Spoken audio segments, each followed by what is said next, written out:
Assalamualaikum warahmatullahi wabarakatuh. Kali ini saya Mukminah kelas A16 dengan nomor NIM 22811307779 akan membuat video pembelajaran kelas 3 tentang pelajaran kelas 3, yaitu tentang sholat berjamaah dan munfarid. Anak-anak, sekarang bagaimana keadaan kalian sekarang? Semoga sehat selalu ya, amin amin ya rabbal alamin. Sebelum pelajaran dimulai, marilah kita bersama-sama membaca doa dulu. Bismillahirrahmanirrahim. Rabbi zidni ilma warzuqni fahma, amin ya rabbal alamin. Sekarang marilah kita memulai pelajaran, yaitu tentang sholat berjamaah dan munfarid. Anak-anak, kita sekarang akan bertujuan untuk memahami tentang tata cara sholat jamaah atau memahami tata cara sholat berjamaah dan munfarid.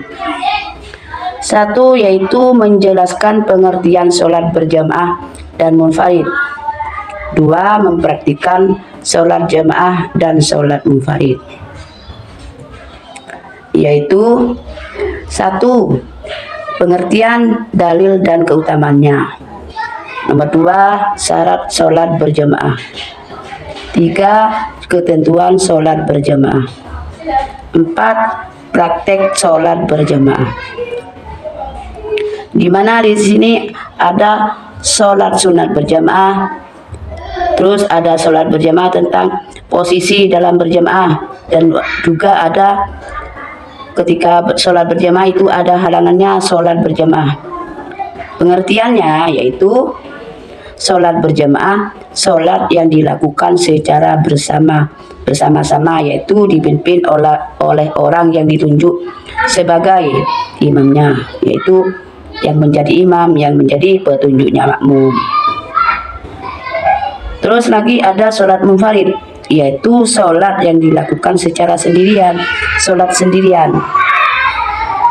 Sudah mengerti anak-anak antara perbandingannya sholat berjamaah dan sholat munfarid?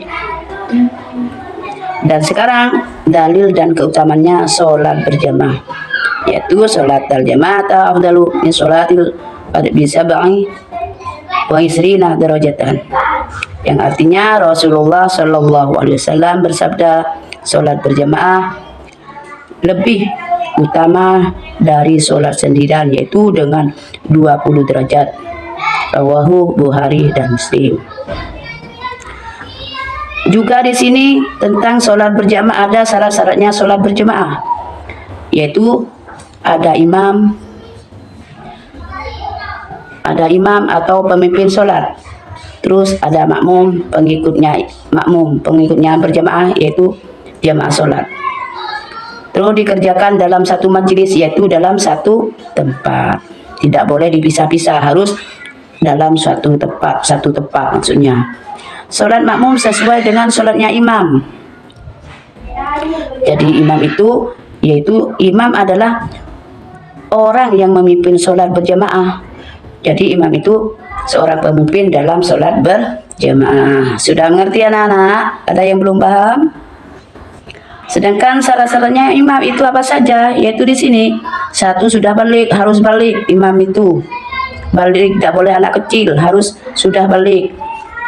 Nomor dua, fasih dan hafal bacaan sholat, fasih dalam lafaz-lafaznya dan bacaannya itu. Terus bukan orang yang dibenci jamaah.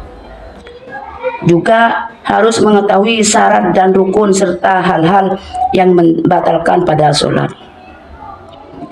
Imam pria harus untuk pria dan wanita ketika mengimamin atau berjemaah. Jadi kalau pria, makmumnya pria dan wanita. Sedangkan kalau imam wanita, yaitu untuk wanita juga.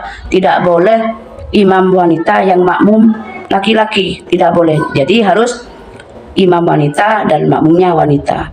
Kalau laki-laki imamnya Jadi yang makmum pria dan wanita boleh. Jadi kalau imam wanita itu tidak boleh yang makmum laki-laki, tidak boleh. Jadi yang seharusnya imamnya wanita, maka yang makmum harus wanita juga. Sedangkan makmum yaitu adalah orang yang mengikuti imam dalam sholat berjamaah. Syaratnya makmum yaitu berniat mengikuti imam, harus mengikuti imam, tidak boleh mendahului, harus mengikuti imam. Satu, berniat mengikuti imam. Dua, tidak mendahului gerakannya imam. Yang makmum tidak boleh mendahului gerakannya imam. Terus sholatnya sesuai dengan sholat imam. Imamnya apa? Niatnya sholat duhur. Yang makmum niat sholat isya, itu tidak boleh. Jadi sesuai dengan sholatnya imam. Kalau imamnya sholat maghrib, maka yang makmum sholat maghrib. Tidak boleh lain-lain. Terus mengikuti imam dalam segala gerakan sholat. Gerakannya harus mengikuti imam yang makmum. Kalau imam takbir, maka makmum harus takbir juga. Kalau imam sujud, maka makmum harus sujud juga. Jadi harus mengikuti imam dalam segala gerakan sholat. Dan makmum harus berada di belakang imam dalam satu majelis, yaitu dalam satu tempat. Jadi yang makmum harus ada di belakangnya imam, tidak boleh di depannya imam. Jadi makmum harus ada di belakangnya imam, tidak boleh di depannya imam. Terus tidak bermakmum kepada imam yang batal sholatnya. Kalau imamnya batal sholatnya, ya tidak boleh yang ikut makmum kepada imam yang batal sholatnya itu.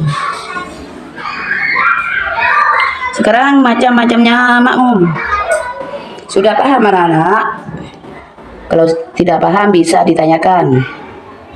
Sekarang macam-macam makmum. Makmum muwafiq yaitu makmum yang tidak terlambat. Makmum yang tidak terlambat. Sedangkan makmum masbuk yakni makmum yang terlambat. Jadi makmum muwafiq itu yakni makmum yang tidak terlambat. Kalau makmum masbuk yaitu makmum yang datang terlambat sholatnya. Terus makmum mufarik yaitu makmum yang menyalahi gerakannya imam. Sekarang kita harus mengetahui posisi imam dan makmum ketika dalam sholat berjamaah. Maka kalau jadi imam itu harus di depan, yang di belakang adalah makmumnya. Seumpamanya imamnya laki-laki, boleh yang makmum laki-laki dan perempuan. Kalau seumpamanya imamnya perempuan, makmumnya harus perempuan juga. Tidak boleh laki-laki terus imamnya perempuan, yang makmum laki-laki, tidak boleh itu. Maka imamnya perempuan harus makmumnya perempuan juga. Sekarang sholat yang bisa dikerjakan berjemaah apa saja diantaranya, yaitu sholat fardu, diantaranya sholat subuh, sholat duhur, sholat asar, sholat maghrib, dan sholat isya. 2. Sholat Jumat. 3. Sholat tarawih. 4. Sholat idul fitri dan sholat idul adha. 5. Sholat jenazah. 6. Sholat istisqa yaitu minta hujan.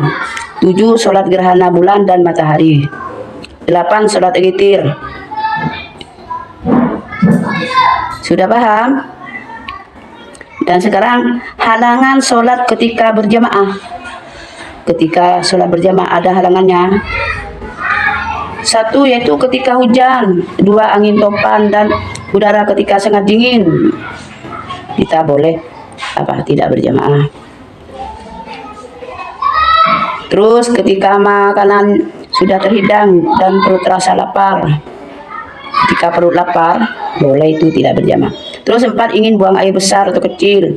5. Takut datangnya bahaya. 6. Sakit. 7. Setelah memakan makanan bau pada mulut. Makanya kalau kita sholat itu, sebelum wudhu itu kita disunatkan untuk berkumur-kumur. Kalau kita makan itu, ya ambil wudhu dulu, harus kumur-kumur dulu agar apa sisa makanan itu hilang atau baunya itu ya.